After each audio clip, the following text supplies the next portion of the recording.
The Good, the Bad, and the Ugly stars Clint Eastwood, Eli Wallach, and Lee Van Cleef. Directed by Sergio Leone, it was released on Blu-ray June 1st, 2010, and runs 179 minutes. This trilogy of films just keeps getting bigger and better with each installment. Straight away, that iconic theme music by Ennio Morricone hits you. The most recognizable Western theme ever. Everyone knows it. The movie starts off with two different stories that intersect later on. This time, Lee Van Cleef plays the bad guy, Angel Eyes, a bounty hunter working for the army during the Civil War, who is on the hunt for an on-the-run soldier named Bill Carson, who stole a case full of gold, while two friends, Tuko, played by Eli Wallach, and Blondie, played by Clint Eastwood, are conning different towns out of reward money for the wanted Tuko's capture. Blondie brings him in, pockets the dough, saves Tuko from the rope, and they divvy up the reward. Eventually, Blondie decides he can't keep this con going forever, so the last job they pull, Blondie leaves Tuko tied up in the blistering desert, takes the money, and leaves him. After they find, double-cross, and try getting even with one another, they run into a dying Bill Carson, the wanted soldier, and both Tuko and Blondie get a portion of the location of the stolen hidden gold. Now they need each other's info to find it. Angel Eyes eventually catches up with his target. Kind of, as Tuko is now using Bill Carson's name. Angel Eyes beats the info about the gold out of Tuko. Now all three know a piece of the gold's location, and now it's just a matter of avoiding the war and getting there. It almost feels like there's an anti-war motif throughout. There's deserting soldiers with stolen gold, Tuko and Blondie trying to get around all the fighting, but they can't catch a break and keep getting caught. Captains on either side, fed up and can do nothing but talk shit about the US Army and get drunk to cope with all the madness. Tuko's character is pretty funny. He adds comedy and brings back some of that levity from the first film, even more so.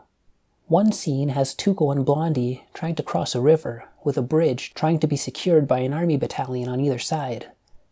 The cursed bridge even the captain they ran into wants to blow up, but his orders are to secure it. So Blondie asks Tuko, what would happen if someone were to blow up that bridge? Tuko catches on, and summing up war quite nicely, he says, yeah, then these idiots would go somewhere else to fight. But when Tuko runs into his brother, who becomes a priest at a nearby church converted into a hospital for soldiers, we learn a little about Tuko's past, adding some sympathy to an otherwise despicable criminal character. Another scene with Tuko that stands out for me is when he gets out of the desert after Blondie abandons him. He enters a gun shop as the owner is closing up, and starts browsing some guns. The shopkeep places a few handguns on the counter, and Tuko takes apart and custom builds a pistol on the spot from 3 different guns. I learned later on in the extras Eli Wallach didn't know a single thing about firearms and improvised that entire segment. And you know what? It works brilliantly. When Tuko asks for bullets, you know trouble is coming. They go out back to test the gun, and Tuko bullseyes every target. They go back in, and Tuko asks, how much? $100, the shopkeep says. How much? Tuko asks again, tilting the gun towards him. The shopkeep replies, $200, but that's all I have. So Tuko takes the gun and the money, but surprisingly doesn't shoot the shopkeeper. He even lets him keep his bottle of whiskey. If this were any other Western, you know how this scene would have ended. But they went for a funny, tense-free, lighthearted feel that makes it much more interesting. Hailed by Quentin Tarantino the best-directed movie of all time, though it's a pretty damn bold claim, it's not one I would argue with. It's as perfectly directed as a movie could get. With a budget more than 4 times that of Fistful of Dollars, this movie wants you to recognize the scale of the large scenes and set pieces. Not being in the last films, they almost feel out of place here. As soon as one started, I got the feeling of the movie being bogged down, but the main story gets worked in soon enough. This movie definitely is an epic compared to the last 2. My only beef has to do with that Leone trademark close-up. I mentioned before about the cheaper film stock they used in Fistful of Dollars, allowed for in-focus extreme close-ups.